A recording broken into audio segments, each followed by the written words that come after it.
bagaimana ketika seseorang belum akikah tapi mau berkorban? Nah, kan itu Pak. Hadirin yang dirahmati Allah SWT.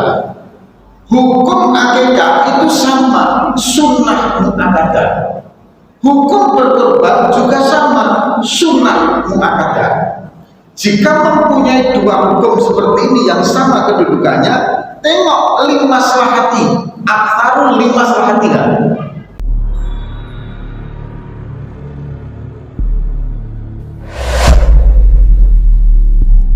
Ala Sayyidina Muhammad wa ala ali Sayyidina Muhammad. Bapak Ibu yang dirahmati oleh Allah, jadi pada pertemuan kita yang kedua ini membahas masalah yang berkaitan dengan Dzulhijjah. Nah, yang pertama kemarin kita sudah membahas tentang bagaimana targhib, motivasi menyambut datangnya 10 hari di awal Dzulhijjah, karena ini merupakan momentum yang sangat luar biasa, di mana berbagai macam dalil dan hadis qaul ulama menunjukkan bahwasanya 10 hari di momen awal bulan Dzulhijjah itu merupakan waktu yang istimewa untuk berbuat amal soleh. Makanya nanti dihitung betul-betul Bapak Ibu, diperhatikan betul, jatuhnya tanggal 1 itu kapan. Nanti begitu mulai tanggal 1 start, jadi mulai saat ini sudah mulai kembali Pak. Semangat itu mulai dimunculkan kembali, digelurakan kembali. Kesemangatan adalah berbuat kebaikan. Yang panen mangga saat ini ya kan, ada yang dijual, ada yang dibagi, ya kan itu kan. Jangan kemudian dijual semua, dibagi nggak ada. Pagi hari nyapu daun mangga, tetangganya lewat, assalamualaikum, waalaikumsalam. Bu, mangganya lebat? Iya, kalau lebat kenapa? Ya nggak usah gitu deh. Curiga aja dari kayak gini ya kan. Jadi mulai Pak, berbaginya, ngajinya, baca Al-Qur'annya mulai kembali. Kemudian hadirin, mulai tanggal 1 upayakan kalau sebisa mungkin berpuasa. Mulai tanggal 1 sampai nanti tanggal 9. Ibadah fardunya bagaimana? Fokus Pak. Yang tadinya nggak ke masjid, ayo ke masjid. Yang tadinya nggak mau ngaji, sudah. Duduk kayak gini nih Pak. Saya sampaikan sekali lagi Pak. Kita ini hadirin, kalau cuma mengandalkan ibadah yang kita tidak mengandalkan kemampuan ibadah doang Pak, ibadah yang kita buat ini, kalau kita tidak menambahi dengan beberapa ibadah yang dianggap sepele tapi nilainya besar, kita tidak semangat di situ, rugi kita nanti Pak. Contoh misalkan membaca subhanallah bihamdihi subhanallahil azim, ini kan kecil kan, karena kita sepelekan, padahal itu 2 kalimat ringan di lisan, berat di timbangan, di mizan nanti itu akan memberatkan kita tentang kebaikan. Maka ini kemudian kita amalkan, termasuk duduk seperti ini Pak. Nampaknya kita sepele, duduk dengerin orang ceramah, ngantuk karena kena angin ya kan. Tapi nilainya duduk sesaat saja membicarakan kebesaran Allah, ketakwaan Allah SWT, itu lebih bagus daripada 1000 rakaat Pak sholat sunat. Dan kita ya mohon maaf, kayaknya nggak mungkin kalau sampai sholat sunat 1000 rakaat kan itu Pak. 20 rakaat aja kita diskon jadi 11 gitu kan, ya kan itu. Akhirnya terakhir jadi 11. Ya kan? Nah hadirin, ini kemarin sudah kita bahas, memaksimalkan potensi kita untuk membangun nilai taat mendekati 1 Dzulhijjah. Begitu masuk 1 Dzulhijjah, ayo guys. Yang lain-lain bagaimana Pak? Gini loh Pak, Bapak Ibu, kita ini makin lama kan makin tua, bukan makin muda. Hal-hal yang sekiranya membuat kita sibuk tapi nggak ada nilai kebaikan itu sudah tinggalkan. Contoh misalkan kebencian kepada tetangga, ya kan? Sudahlah berdamai saja, ya kan? Kemudian kebencian kita kepada takdir, ya kan? Karena kita ini nggak siap menerima takdir, Pak. Dan saya itu merasakan, Pak. Dulu saya, Pak, ini curhatan, ini cerita-ceritanya. 2 kali pilpres saya itu nggak pilih Pak Jokowi. Pak Jokowi menang terus, Pak, bilalah, ya kan? Kayaknya kecewa betul, ya kan? Saya itu betul, Pak, 2 kali yang ini, Pak. Kok menang ya sudah, harusnya kita menerima takdir. Tapi kata ya gimana? Ini mau ketawa jagoannya, kan gitu kan? Ya kan? Nah, kita ambil takdir yang bagus. Ketika Allah sudah menggariskan takdir, mau nggak mau juga menerima, kan gitu, Pak ya. Ada hal-hal di dunia yang membuat kita kecewa, tapi sudah ketika kita umur sudah seperti ini, sepertinya nggak perlu untuk di dalam. Jadi lupakan. Orang yang berbuat salah kepada kita itu sudah maafkan dan lupakan. Sekarang kita menyongsong ke depan, ya kan? Perbaiki nilai tangan, perbaiki kebaikan. Insya Allah usianya panjang. Kalau bahasa orang Jawa itu semeleh, apa Pak semeleh itu? Yang ngerti Indonesia, baca Jawa Indonesia, semeleh itu apa Pak? Ikhlas ya Pak, ikhlas kan? Orang kalau sudah ikhlas kan seneng loh Pak, ya kan? Tapi kalau kita masih nggak ikhlas Pak, Masya Allah gitu. Tetangga beli motor baru saja kita itu iri, ya kan? Tetangga beli mobil pingsan kita, ya kan? Jadi ikhlas saja lah itu sudah. Kenapa umur sudah makin tua? Fokus kepada kebaikan, fokus pada taat. Apalagi nanti menjelang 1 Dzulhijjah. Nah ini kemarin kita sudah bahas. Nah yang sekarang bab kedua yang akan kita bahas seputar ibadah kurban. Fokus di sini Pak. Nah kalau sudah berbicara ibadah kurban, kita sudah berbicara hukum-hukum fikihnya nanti Pak. Nah dengan siap-siap saja. Bismillahirrahmanirrahim. Kita mulai. Yang pertama, kurban itu ada 4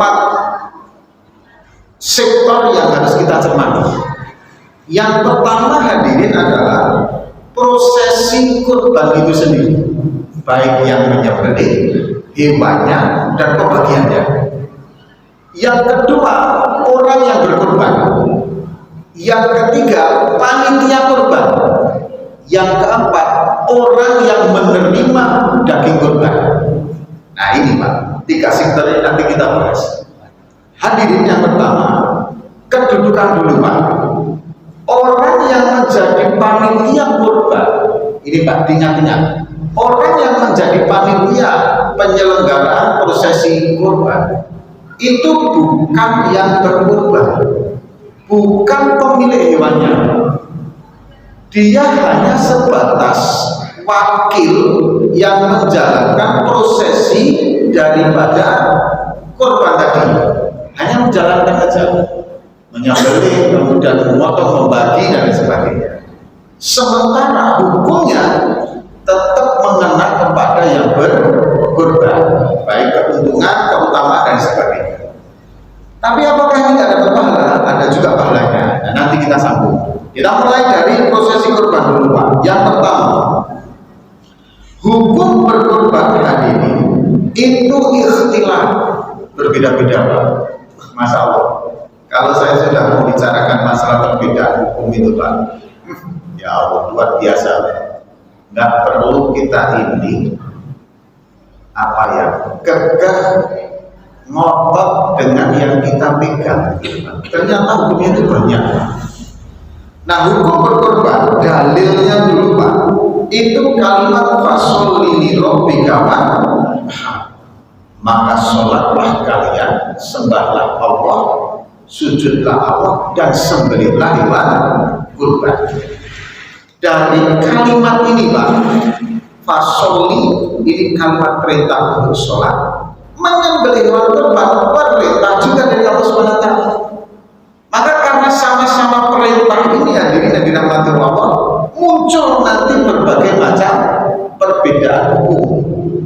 Karena hadirin yang dirahmati oleh Allah SWT, ada hadis yang disampaikan Bismillahirrahmanirrahim bahwa Nabi Muhammad SAW ini bilang Imam Tirmidzi, umirtu bin nahri wa huwa sunnah lakum. Aku diperintahkan untuk menyembelih sedangkan sunnah bagi kalian. Berarti ini wajib bagi Rasul, sunnah bagi umatnya. Kutiba alayya anak, kutiba difardukan alayya atasku, anakmu untuk berkorban. Walaysa biwajibin, dan tidak ada kewajiban alaikum atas diri kalian. Ini dari hadisnya jelas bahwa umatnya sunnah, kalau Nabi wajib. Nah hadirin, apakah kemudian, nah ini Pak, dalam Al-Quran ada perintah wasoli sholat dan menyembelih kurban satu ayat. Kemudian di dalam hadis malah yang wajib cuma Rasul, kalau umatnya sunnah. Ini kalau tidak hati-hati memahami bisa jadi permasalahan. Karena apa? Di seakan-akan hadis dari Nabi itu justru bertentangan dengan ayat Al-Quran.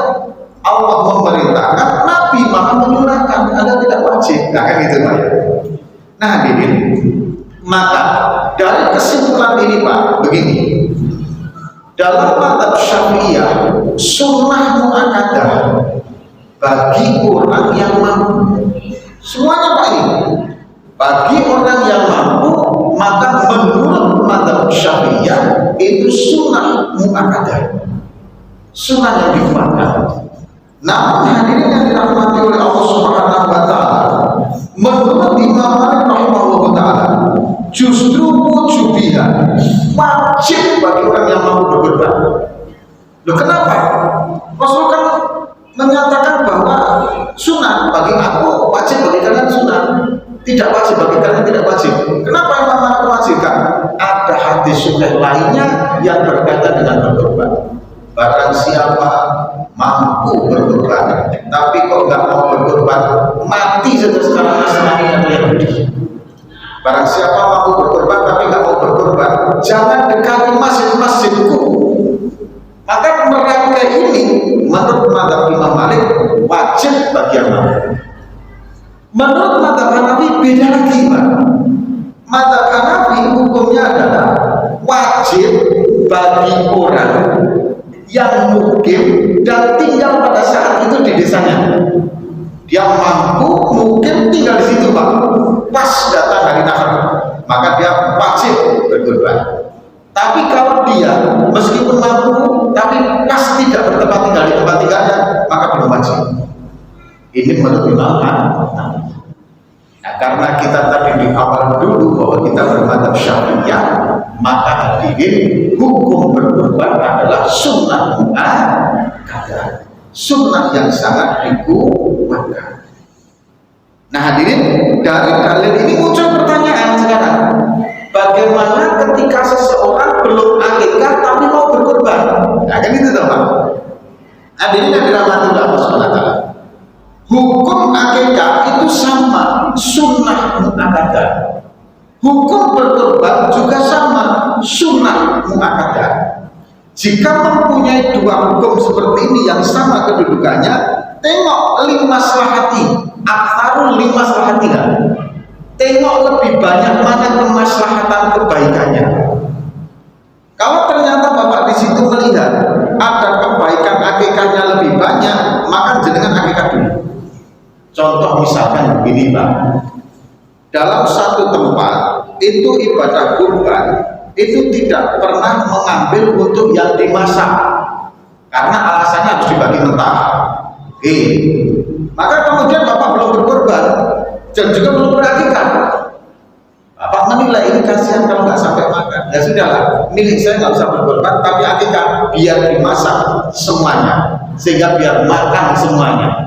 Nah itu sudah limaslahatiha, memilih daripada dua perkara ini yang paling banyak masalahnya, kebaikannya. Kenapa? Karena hukumnya sama, sunnah muakkadah.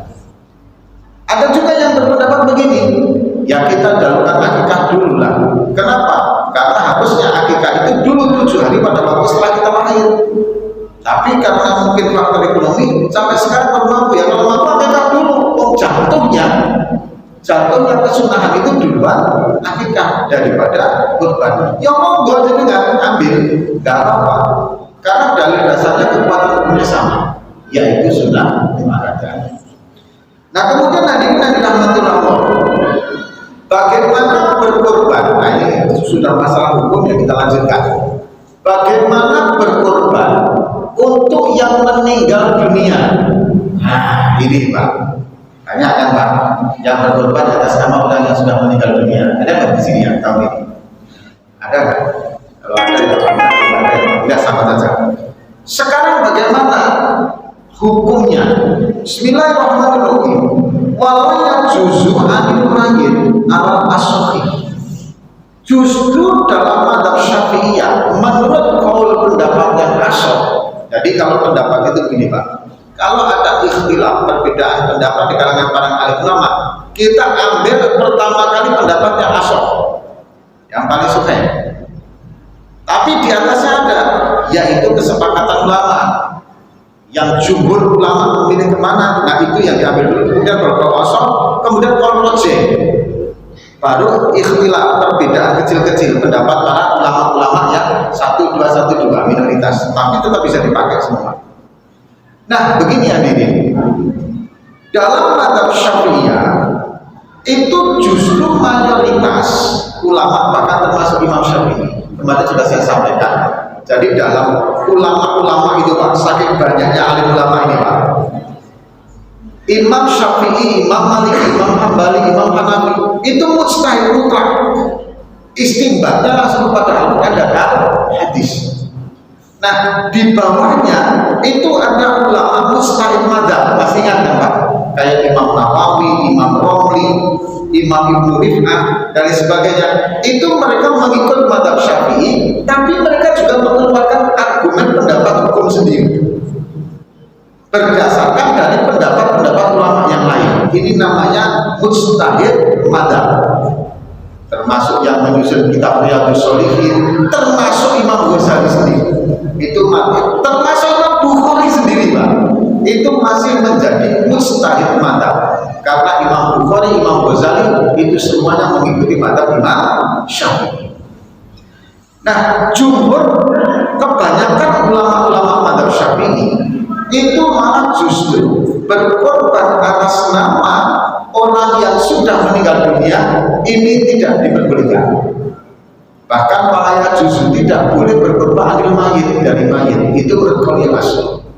Tapi sama-sama dalam mazhab Syafi'i pun ada beberapa ulama yang berpendapat boleh sah. Justru yang lebih rojih lagi pendapatnya Imam Malik, Imam Hambali, Imam Hanafi. 3 ulama mazhab ini sepakat berkorban untuk orang yang sudah meninggal dunia sah dan santai. Justru 3 pendapat.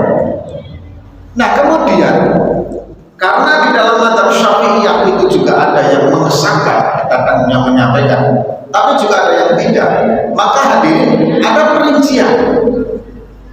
Orang yang meninggal dunia, jika dia berwasiat, maka hukumnya malah menjadi wajib untuk ditunaikan ketika hukum wasiat itu tidak dilanggar.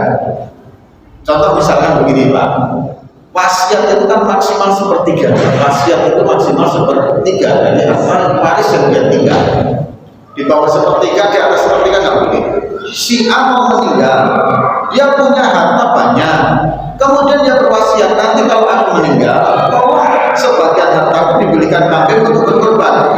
Ini wajib hukumnya untuk ditunaikan, karena wasiat dan memang ada kemampuan dari harta waris yang ditinggal.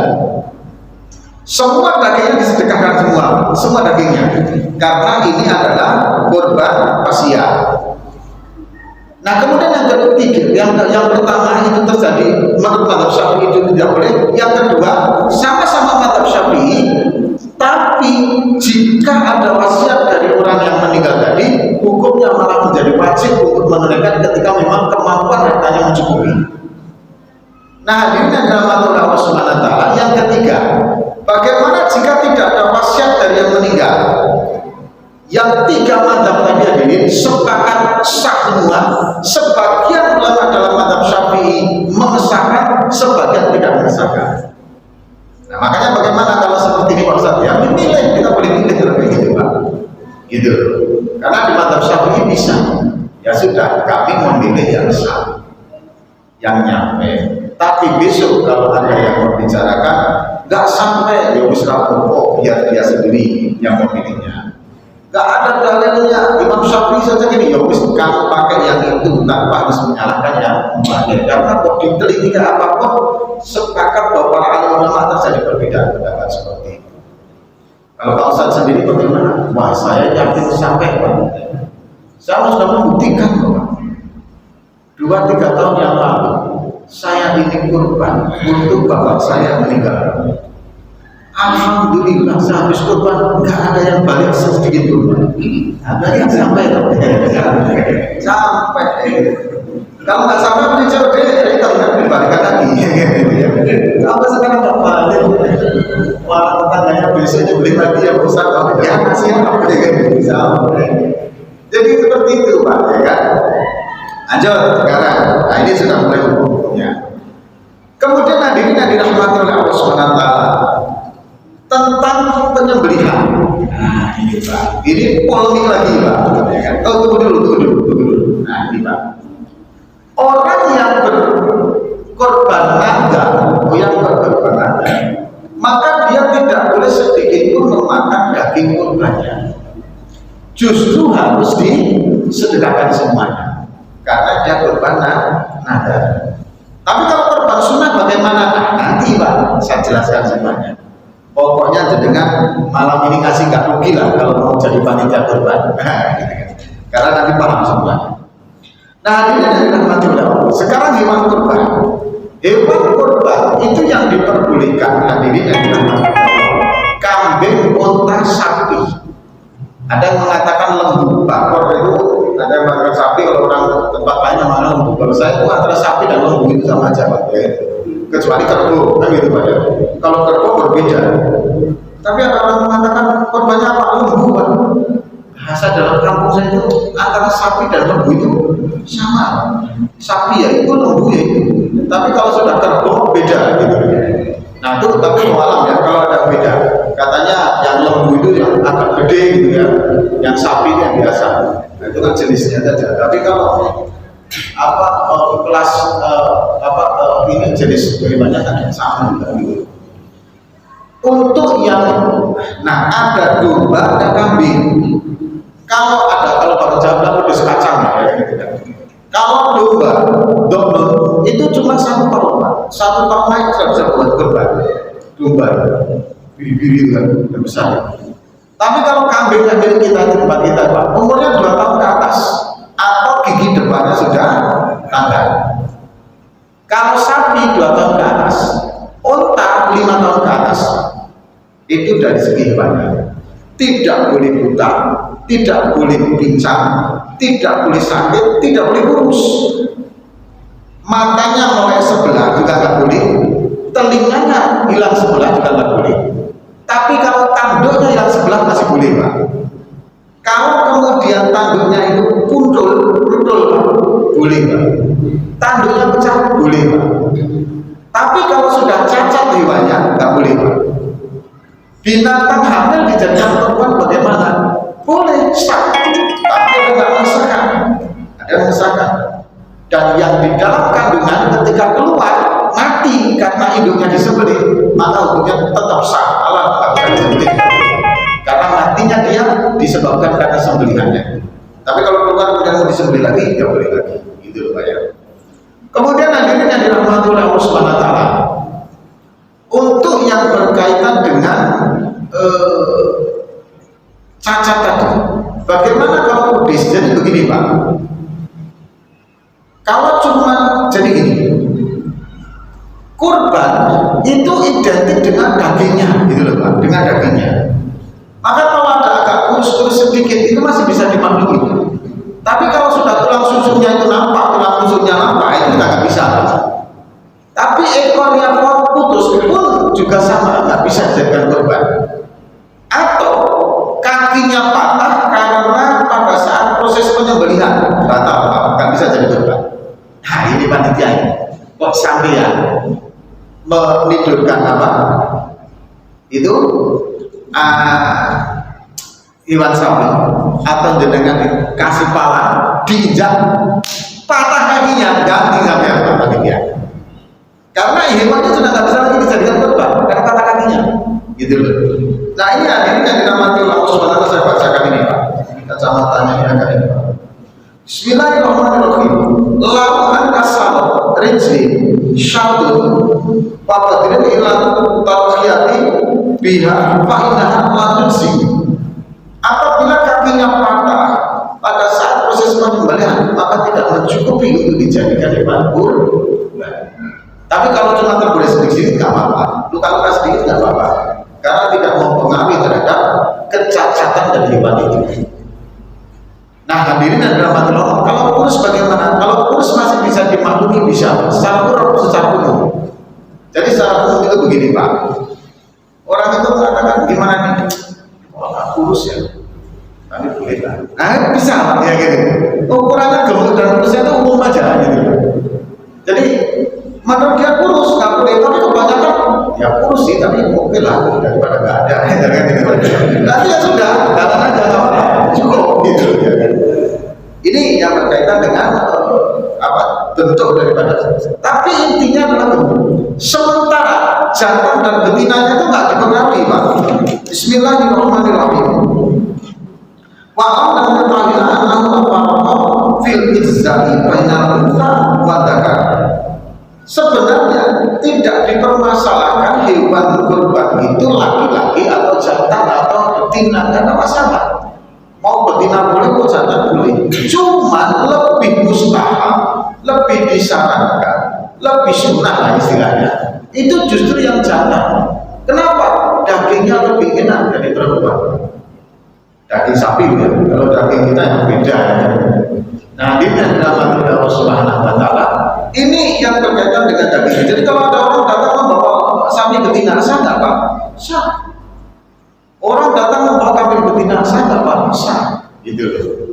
Nah ini hadirin yang dirahmati Allah sebenarnya berkaitan dengan hewan. Kemudian untuk kambing itu tetap satu orang, Pak. Satu orang satu nama. Nah katanya satu kambing untuk satu keluarga sudah cukup. Ini pahalanya, kekifayahannya. Jadi ini Pak, fardu kifayah itu hadirin, jika satu kampung sudah ada yang melaksanakan, maka gugurlah satu kampung itu, kan itu toh Pak. Nah maksudnya daripada satu kambing untuk satu keluarga itu begitu. Satu keluarga itu jika sudah ada satu saja benar-benar cukup. Tapi tetap atas nama orang itu, bukan kemudian satu kambing ini untuk satu keluarga saya Pak, berapa orang? Alhamdulillah 9 orang. Oh ya nggak bisa gitu.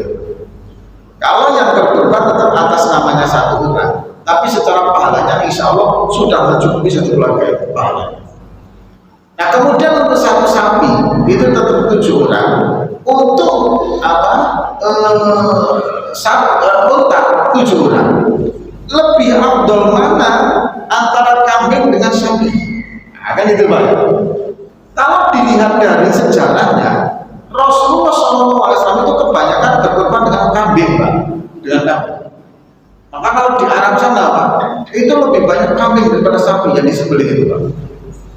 Tapi di sana, kalau di sini kambing, banyak yang nggak mau dikasih kambing itu Pak.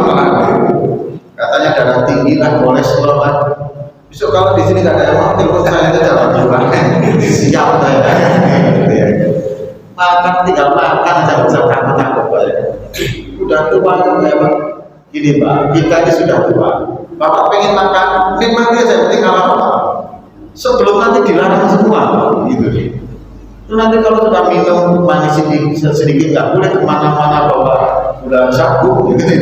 Nah repot ya kan, gitu kan. Nikmati aja dulu. Yang penting jangan berlebihan. Ya. Saya kemarin beberapa tahun yang lalu sebelum COVID itu Pak, diundang ke Singapura. Kemudian tinggal di flat selama 1 minggu dan berkat keliling. Saya kaget Pak, lihat makanan-makanan di sana. Kalau menurut saya itu hambar semua. Jadi mereka ini martabak manis saja hambar, teh pun hambar. Padahal saya sudah bilang kita manis. Ketika saya tanya, ternyata orang Singapura takut sekali sama gula. Jadi mau minum apa dihitung betul masalah gula. Sempat dapat orang Indonesia, aja habis. Diambil, hiburan dari urusan apa masalahnya apa kan itu aja Pak ya. Yang penting waktunya nikmat-nikmat kita. Bapak saya juga ada makanannya cuma pakai beli aja, nggak beli tamu garam. Kata bapak saya, urip sepisan itu orang mulai mampu ya. Bapak kesini katanya gitu kan. Nanti meninggal kubur selesai kan gitu. Selesai betul. Nah, diri dari rahmatullah subhanahu wa ta'ala. Kita lanjutkan nanti Pak. Kalau mau belajar apa masalah adab makan minum dan sebagainya, sudah kemarin di Al-Uswah pada waktu ngaji kita Ihya. Tapi nanti sampai insya Allah. Kalau Bapak terus saja istiqomah sampai Pak. Saya ngaji di Al-Uswah mulai tahun 2000 berapa ya? 12 tahun berapa? Ya, selama sekali itu Pak. Gitu kan. Makanya ada banyak kitab yang dikatakan. Nah, ini yang dirahmatullah Allah SWT. Lanjut kita. Kemudian masalah yang berkaitan dengan penyembelihan. Nah, penyembelihan itu disunahkan. Yang pertama, yang berkorban yang menyembelih, Pak. Yang berkorban yang menyembelih. Sunahnya seperti itu, Pak. Maka kalau ada yang berkorban, kemudian dia bilang, Pak, biar saya nyembelih, monggo silakan. Panitia nggak perlu kemudian melarang, gitu loh. Bisa, Pak. Bisa. Siap. Nah, ya sudah, biarkan. Ini kadang yang mau menyembelih uang yang ada, tapi panitia nggak boleh Pak, sudah ditentukan itu, ya nggak bisa. Wong yang paling utama yang menyembelih adalah yang berkorban. Yang pertama, dia menyembelih. Kedua, proses penyembelihan itu disunahkan. Satu, membaca basmalah. Saya bacakan ya. Bismillahirrahmanirrahim.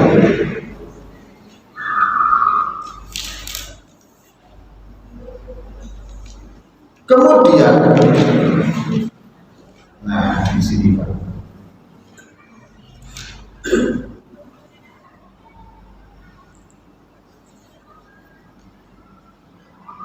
Bismillahirrahmanirrahim. Ini maknanya. Disunahkan pada saat menyembelih itu 5 perkara. Nah, ini Pak.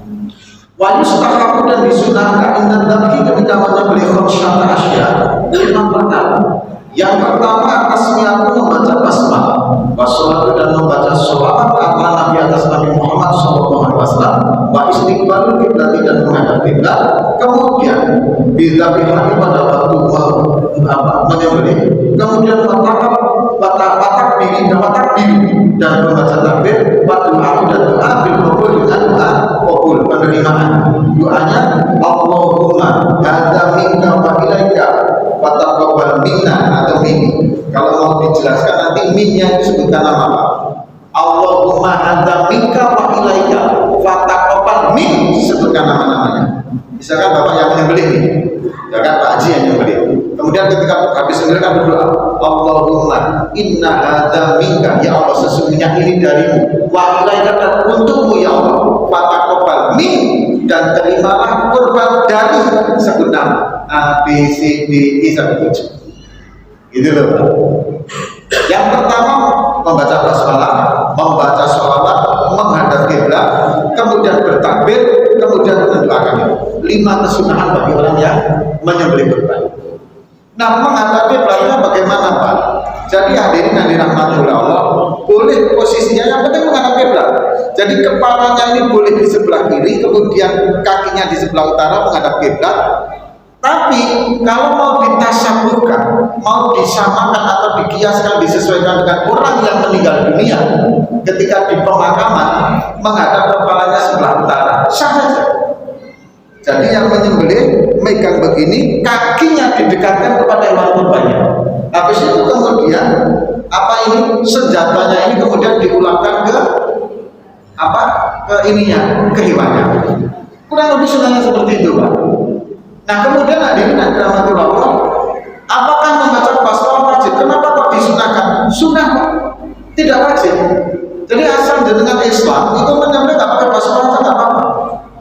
Kenapa hadirin? Jangankan kita, Pak. Ahlul kitab sebelum Islam itu kan ada ahlul kitab, Pak. Ada yang menjadi ahli kitab Taurat, kitab Zabur, kitab Injil, yang nggak menyebutkan Allah itu sebenarnya sah. Sebenarnya ahlul kitab itu sah.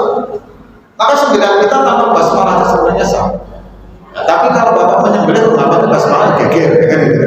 Kurang ajar kita sembelihnya ini, kan gitu.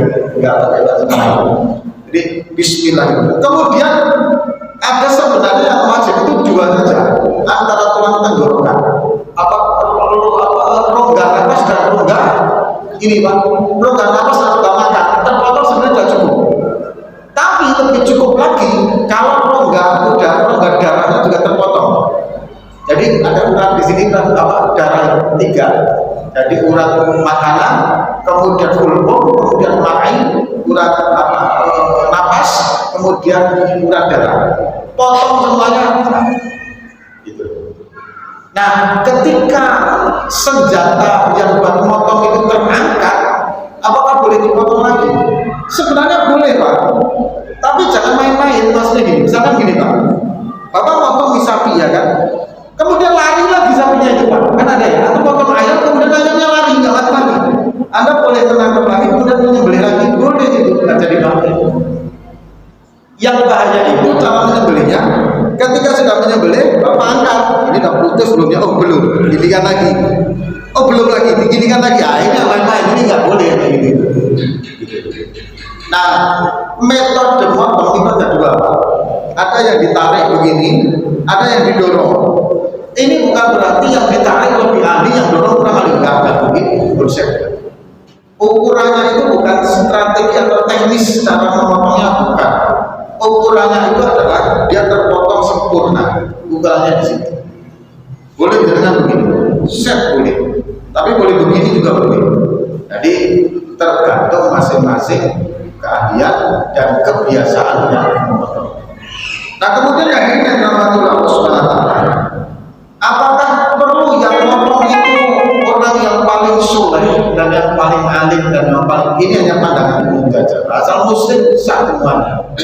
Tapi yang nengok juga ada orang soleh kok yang motong orang fasik kan gitu Pak, ya lebih bagus yang soleh kan gitu Pak. Ada orang baik-baik cari yang ahli mabuk ya kan gitu kan, ya nggak usah gitu ya Pak, yang soleh. Tapi itu anggapan aja sebenarnya, tidak ada aturan bakunya tidak, tapi aturan kemaslahatannya saja. Pantas-pantasnya Pak, pagi hari Pak, sholat subuh nggak pernah, ya kan, judi lancar, mabuk oke, ya kan. Kemudian tiba-tiba datang pada waktu hari raya itu Pak, sholat kita aja enggak. Begitu pas penyembelihan datang, nyembelih pula Pak, ya enggak tega kita makan kan itu Pak ya. Apalagi kambing itu khas betul Pak. Bagi yang menyembelih itu masya Allah Pak, ujian itu justru nyembelih kambing. Kadang-kadang yang hasilnya itu masya Allah, enggak ada baunya dari kambingnya. Tapi ada juga yang menyembelih baunya itu masya Allah, luar biasa. Kok bisa begitu Pak Ustaz? Tapi saya pun nggak bisa memprediksi Pak. Saya pernah dikasih 2 kepala kambing karena saya paling hobi di antara semua daging itu kepala Pak, terus terang. Ini bukan berarti saya itu minta kamu ya ini. Nah, pernah dikasih kepala itu yang satu sudah masak berkali-kali Pak dimasak, baunya masya Allah, malu gitu Pak ya sudah jalan aja rezekinya seperti itu. Nah kemudian ada yang dinamakan oleh Allah Subhanahu wa taala, orang yang berkorban. Nah begini sebelum ke situ, untuk besok yang mengulitin itu Pak, yang mengulitin, tolong pastikan kematian dari hewan kurban. Kalau hewan kurban itu belum mati betul, Anda jangan mengulitin. Kenapa? Karena kalau dikulitin, kok ternyata hewan masih hidup, yang sudah terlepas ini menjadi bangkai. Karena bagian anggota tubuh dari hewan yang dipotong dan dia masih hidup, itu hukumnya menjadi bangkai dari bagian yang terpotong. Maka jadikan nanti kalau mau ngulitin, tunggu dulu matinya yang benar-benar. Nah bagaimana cara mengetahuinya? Yang pertama injak ekornya itu diinjak-injak. Kalau ternyata ekornya nggak bergerak, itu masih hidup Pak, tunggu aja, nggak usah buru-buru, tunggu aja. Gitu. Nah yang kedua, buah kemaluannya, buah kulirnya, Bapak sentil, gitu Pak. Karena itu paling sensitif. Kalau cepat itu kakinya masih gini, masih hidup, jangan tunggu dulu. Kan paling sensitif memang buah kemaluan Pak. Kalau nggak percaya Bapak cobalah nanti di rumah, Bapak sentil sendiri di rumah, cetak kan ya, jenggiran betul kan kita ya. Nah itu akhirnya dramatur Allah Subhanahu wa taala. Kalau sudah pastikan, setelah pasti betul betul kematiannya baru dikuliti. Nah kemudian hadirin yang dirahmati oleh Allah Subhanahu wa taala. Ini panjang nih Pak. Pokoknya kalau sudah mulai berbicara pikirnya kurban itu baru. Berapa yang bisa diambil oleh yang berkorban? Ini ikhtilaf. Ada yang menyatakan bahwa selain nadar dan wasiat tadi, kalau wasiat disedekahkan semua, kalau nadir semua, kalau yang sunnah itu Pak, satu pendapat tidak lagi hukumnya sunnah agar si berkorban mendapat bagian. Hukumnya malah wajib Pak. Orang yang berkorban wajib menerima berkorbannya juga, daging korban mendapat bagian. Pendapat keduanya mazhab Syafi'i Pak. Nisfun wa nisfun, 50-50 Pak. Separuh dipakai diambilnya kembalikan kepada berkorban, separuh dibagikan. Imam Ghazali berpendapat semuanya lebih bagus semuanya, nggak usah ngambil sekalian yang berkorban. Nah, ekstrim Pak. Nah, yang paling banyak terpakai yang dibagi 3. Sepertiga untuk dirinya, sepertiga untuk sedekah, sepertiga untuk hadiah. Gitu. Nah, maksudnya bagaimana gini? Orang yang beli, sepertiga diambil, sepertiga disedekahkan, itu untuk fakir, miskin dan lain sebagainya, ini sedekah. Nah, yang sepertiga hadiah itu orang yang mulia. Contohnya para guru, para alim ulama, orang kaya, ini boleh dikasih dewan daging ini sebagai hadiah. Itu sepertiganya. Nah, ini yang banyak terlaku, yang banyak dipakai para alim ulama dibagi 3 tadi. Tapi kan nggak boleh lebih dari sepertiga. Ada yang berpendapat nisun Bapak, separuh 50-50 ada juga Bapak. Nah kan gitu. Nah ini yang dirahmati oleh Allah Subhanahu wa taala. Kemudian hatinya itu disunahkan untuk diberikan kepada yang berkorban. Hatinya. Jadi nanti panitia hatinya dibelah-belah berikan yang berkorban. Contoh misalkan sapi, yaudah hatinya dibelah 7 bagi ke semuanya. Kemudian sapi 7, misalnya sapi kan 7 berserikat kan? Nah dari 7 itu mungkin beratnya. Kalau beratnya 70 kilo daging, berarti maksimal yang berkorban cuma dapat 3,3 kilo maksimal. Karena 7 dibagi 7, 10 dari 3,3. Nah itu hitungannya begitu. Ini maksimal daripada sumber 3.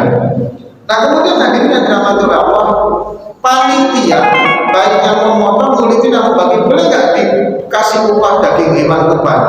Daging hewan kurban tidak boleh dijadikan upah bagi yang menyembelih dan tidak boleh juga diperjualbelikan. Tetap semuanya ini pendapat yang jumhur, yang pendapatnya apa yang masuk. Tapi ada juga pendapat dalam Hanafi kalau nggak salah. Oh boleh dijual di berbangun rumah aja boleh Pak. Ini jangan dipakai yang ini Pak. Geger nanti di sini ya.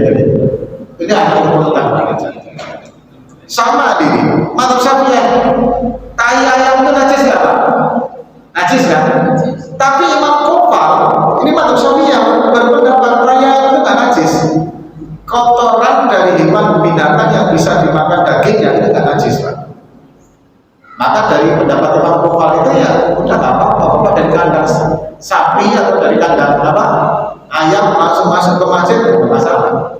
Cuma jadi geger kampung kita ini kurang aja dari kandang aja sekarang ini ya kan itu najis semuanya kan geger. Menurut Imam Kofal begitu juga Bapak kumpulin orang saya. Jadi kita ini pikir itu masalah Bapak, lihat kemaslahatannya saja. Kalau memang mayoritas di sini biasanya dibagi sepertiga, ya udah sepertiga saja Pak. Gak usah Bapak memakai pendapatnya separuh-separuh, nanti lihat geger gitu. Hindarilah gaduh-gaduh itu hindari.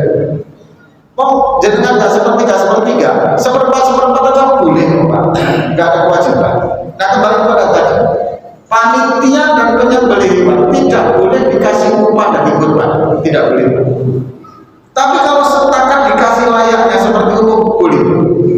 Nah kalau nggak boleh, besok lagi nggak ada yang jadi panitia. Daripada saya jadi panitia nggak boleh ngambil di rumah diantar, kan itu Pak. Malah repot masih, kan itu Pak. Jadi hadirin yang dirahmati Allah, panitia tidak boleh dikasih upah dari kurban. Dikasih seperti biasa pun. Apalagi yang menyembelih. Yang menyembelih nggak boleh dikasih upah kepalanya. Ini dulu kan awal di sini yang menyembelih dikasih kepalanya, kan nyembelihnya agak ke bawah sini ya kan. Anak berapa kilo lehernya begitu kan? Kadang-kadang juga yang beli. Aduh, nggak boleh Pak. Tapi kalau dikasih uang transportasi boleh nggak? Nah, tengok Pak, tengok akarnya. Kalau Bapak di sini misalkan korban per 1 ekor berapa di sini Pak? 3,5 juta kan begitu ya. Tapi kalau akad Bapak cuma harga hewan korban 3,5, Bapak 3,5 harus dibelikan semua Pak. Nggak boleh diambil sedikit pun. Karena akad Bapak seperti itu. Harga hewan kambing, harga hewan korban 3,5 juta. Coba kalau diambil korupsi nggak kita Pak? Korupsi. Loh, jadi bagaimana Pak Ustaz? Biaya operasional kita nggak ada, terus gimana? Nah, begini caranya. Biaya apa? Harga hewan kurban plus biaya proses pelaksanaan 3,5 juta. Maka jangan nanti boleh membelikan sapi yang harga 32, yang harga kambing 32, 33 atau 34. Sisanya untuk operasional. Termasuk untuk membayar transportasi yang menyembelih boleh juga. Termasuk untuk yang polisi juga boleh. Nah, bagaimana hukum menjual kulit hewan kurban? Nah, ini bahas pada pekan yang akan datang. Jadi hadirin yang dirahmati Allah Subhanahu wa taala, termasuk nanti pekan yang akan datang kita akan bahas harga nilai hewan kurban. Nah, ini luar biasa. Demikian Bapak dari kami. Assalamualaikum warahmatullahi wabarakatuh.